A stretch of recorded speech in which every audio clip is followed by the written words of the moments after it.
Assalamualaikum warahmatullahi wabarakatuh. Sebelumnya perkenalkan, nama saya Sahil Anam dari Program Studi Pendidikan Bahasa dan Sastra Indonesia Universitas Islam Sultan Agung dengan NIM. Video ini dibuat untuk memenuhi tugas akhir mata kuliah Filsafat Pendidikan yang diampu oleh Bu Melan Arsanti SPD MPD. Sebelumnya saya mau tanya nih, apa sih fungsi pendidikan gitu loh? Apa sih fungsi sekolah gitu? Gunanya sekolah itu apa sih gitu? Padahal kalau kita kerja gitu, kita kan tidak pernah di interview ditanya tentang kapan sih perang Diponegoro gitu? Kapan sih perang dunia kedua gitu dimulai gitu? Kan tidak juga gitu loh. Nah, kalau pemikiran kita masih seperti itu, kita perlu mengetahui gitu filsafat pendidikan, filosofi pendidikan dari orang yang paling bertanggung jawab dengan pendidikan kita itu. Siapa lagi kalau bukan Bapak Pendidikan Indonesia? Nah, bener, Ki Hajar Dewantara. Tapi yang akan saya bahas bukanlah tentang filsafat Triloka yang ing ngarso ing tulodo, ing madya mangun karso, tuturi handayani, bukan. Nah, kalau itu lebih berfokus kepada pendidik gitu, kepada pengajar, bukan kepada siswa. Nah, yang akan saya bahas ini akan memusatkan kepada siswa gitu. Yaitu apa sih? 3 filsafat pendidikan dari Ki Hajar Dewantara. Yang pertama adalah tujuan pendidikan gitu. Ki Hajar Dewantara meyakini bahwa tujuan dari pendidikan adalah untuk menjadikan manusia yang merdeka gitu. Mewujudkan manusia yang merdeka. Apa sih manusia yang merdeka itu gitu?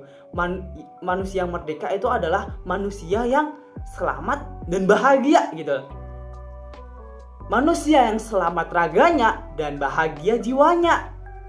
Itu menurut Ki Hajar Dewantara gitu. Nah, hal ini direpresentatifkan dengan terwujudnya kurikulum merdeka gitu yang dibangun oleh Pak Nadiem Makarim. Ini adalah representatif dari mewujudkan manusia yang merdeka gitu. Nah, para filsafat itu meyakini gitu loh. Bahkan para filsafat itu setuju dengan apa yang dikatakan oleh Ki Hajar Dewantara bahwa pendidikan itu tujuannya untuk menjadikan manusia yang selamat dan bahagia gitu. Nah, yang kedua, Ki Hajar Dewantara itu percaya bahwa pendidikan mempunyai peran penting gitu loh. Yaitu yang pertama, memajukan dan menjaga diri gitu. Yang kedua, memelihara dan menjaga bangsa. Yang ketiga, memelihara dan menjaga dunia. Nah, maksudnya apa? Nah, pendidikan gitu loh, kebebasan dan kemerdekaan itu dimulai dari diri kita sendiri gitu. Kalau diri kita bahagia, maka lingkungan kita akan bahagia. Kalau lingkungan kita sudah bahagia, maka negara kita akan bahagia gitu loh. Kalau sudah negara kita bahagia, maka dunia akan bahagia, selamat dan sentosa. Seperti itu. Jadi, untuk mewujudkan merdeka, manusia yang merdeka, maka kita harus bahagia. Dan dimulai dari apa? Dari diri kita sendiri. Diri kita sendiri harus bahagia, harus selamat melalui apa? Melalui pendidikan gitu loh. Nah, yang ketiga, Ki Hajar Dewantara menyebutnya dengan trikon. Yang pertama ada kontinu, berkelanjutan. Ki Hajar Dewantara meyakini bahwa pendidikan itu berkelanjutan gitu loh, sesuai dengan hadis Nabi gitu.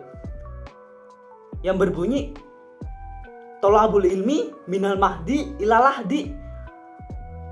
Belajar mencari ilmu itu dari bayi sampai kita meninggal, sampai ke liang lahat gitu.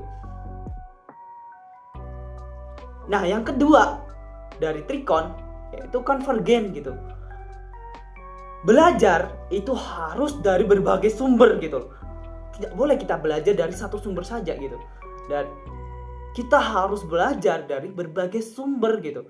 Nah, hal ini juga direpresentatifkan oleh Pak Nadiem Makarim melalui kurikulum merdekanya dengan membebaskan siswanya untuk belajar dari mana saja gitu.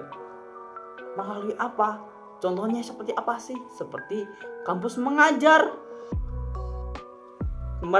magang merdeka, studi independen, dan banyak lagi gitu.